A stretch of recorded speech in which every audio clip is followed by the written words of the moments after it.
След 1929 година отговорността за световните парични дела се оказва в ръцете на група хора, които не разбират това и чието идеи за икономиката в по-добрия случай са изживели времето си, а в по-лошия са напълно погрешни.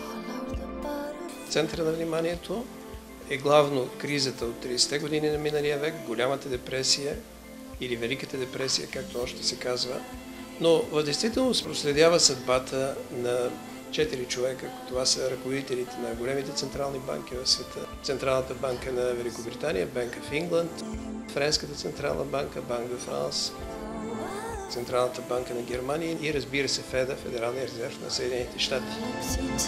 Всъщност, хората и онези, които са имали влияние върху живота на големите нации, тези 4 герои, са с едно или друго както виновни, така и са допринесли за кризата, но и за решаването на текущите проблеми по това време.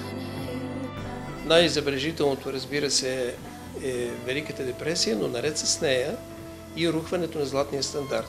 Тъй като световните пари се опират на златото, то в известен смисъл започва да губи ролята си още от началото на Първата световна война, но тези 4 големи централни банки, а за тях се крият и съответните държави, политическата воля на правителствата, които са били в този период, те се опитват да запазят златния стандарт. Нещо, което се оказа непосилно. Има много сходство тази ситуация с съвременното положение. Автора изрично прави сравнение и аналогии с кризата от след 2007-2008 година.